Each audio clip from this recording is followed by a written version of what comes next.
Welcome back to the second segment of the show. In this segment, we will be talking about the VL8 season. Now, in fact, actually, Rashid is going to be talking about the VL8 season. Okay. Rashid, what's going on? Well, Thursday is the start date. This coming Thursday, in 3 days' time, 26th of January, this Thursday at Mabley Green. We've got 3 divisions, 24 teams. Fixtures are already on the website. All the teams should have registered, all the players. The deadline is tomorrow. Midnight, Tuesday midnight for registration deadline. Any players participating on Thursday have to be registered on the system before the deadline, otherwise they'll have to wait till next week.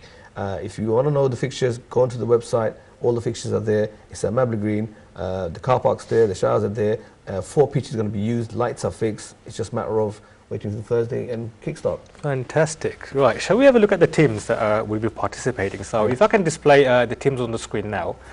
On the Premier Division, we've got Abahoni Vets, Bowman Masters, Bromley Legends who got promoted, London Tigers Vets as usual, we've got Mohammedan Vets who got promoted, Stepney Legends, Sire Vets and Weavers Vets. On the First Division, we've got ELS Vets, FC Bondu, G7 FC, Hawk and Eagle Vets, Revive Legends, Riverside Vets, St Catherine's Vets who got relegated last season and Workhouse Vets who got promoted. In the Second Division, we've got Bowman Masters B, E1 Legends, East FC, which is a new team that I haven't heard about, FC Redbridge, that actually is Hawk and Eagle B team, so that name will be changed very soon. We've got London Legends, we've got Hafizur and Dale here to talk about London Legends. We've got Riverside Vets B, Sire Vets B, and Workhouse Elites. So, in fact, Workhouse is the Workhouse B team. Yeah. Now, Hafiz, you're from London Legends. That's right, yeah. How did it all come about? Well, we started about 25 years ago as a group of friends playing... 25 years ago? A group of friends playing football in North London. Can I just interrupt you there? How long has Bowen been around for? 24. Okay.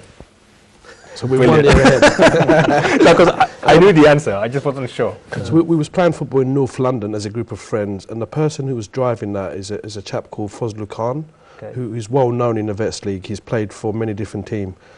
He's recently played for Mamadan, Fazlu. Yeah. And so he was driving that over the years, and you know, as friends, all we did is we kept it simple. We played football every Tuesday nights. We never really participated in any competitive football. In recent times, some of our players went out and played for Vets League, for example, Abahani and other teams. So Fazlu being in the background, he really motivated us and said, look, it's about time we do something about this. So what we decided, between 7 of us, we decided to fund it together and obviously do the groundwork before we can get on the pitch. And I must mention those 7 people. It's myself, Dale, Fazlul Khan, Mamun Rashid, Abdul Kabir, Rafiq Mia and Ami Mozam. I mean, what kind of players are they? I mean, are you talking about... These are players that regularly been playing football over the last 20, 25 years. Some of them have participated in Vets League, and rest of us just really kept it friendly football. So, and we used to call ourselves TNF, Tuesday Night Football. Okay. So from that, with obviously all your motivation, the work that you do in football, that really attracted us, obviously. And now we thought, do you know what? Let's put ourselves together, and that's how we created London Legends. When we thought about London Legends, we thought about multicultural, we thought about diversity. If you look at our team, we have a mixture of players from many different communities, many different backgrounds. And what are your aspirations for this season anyway? I mean, where do you see yourself finishing in the end? Is this what target? What's the target? We want to win the league. Ideally first. Okay. We want to win the league without a doubt.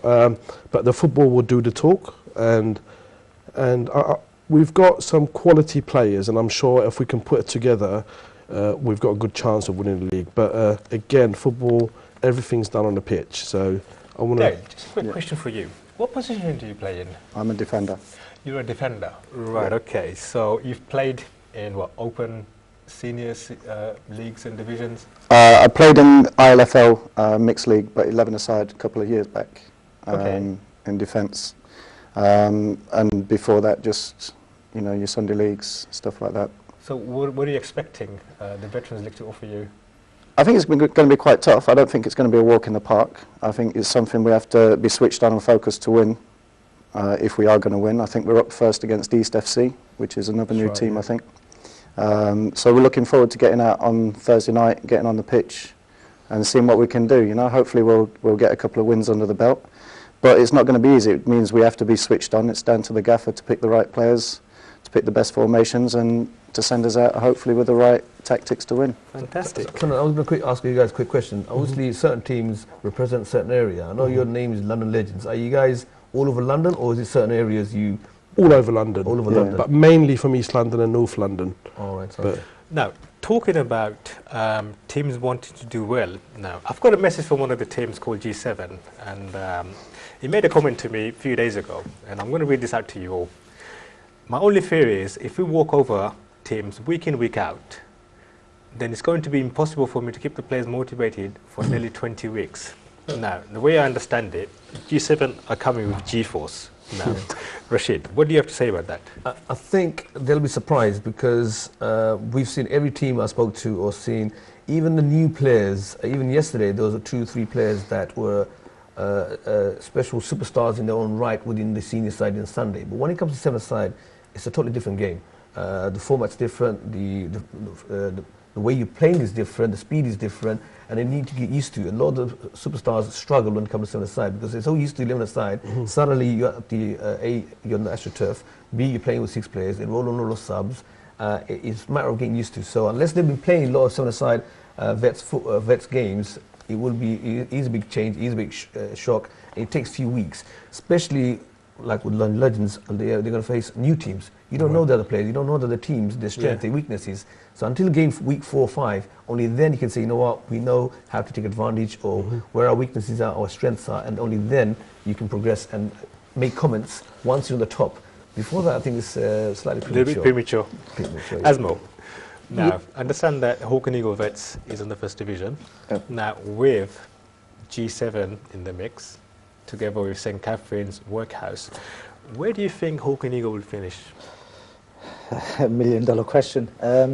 It's a tough one. Ideally, we would like to get promoted. I mean, last season, that was the aspiration, wasn't it? It was. It started off very well, but finished, what, 2nd or 3rd from the bottom? Yeah, well, I was going to say, I think the first part, I think after 4 or 5 games, we were sort of joint 2nd, joint 3rd. And then it just didn't go downhill, but it was like, you know, like Rash has just been saying, it is very competitive. So, you know, every team, every game is really, really tough.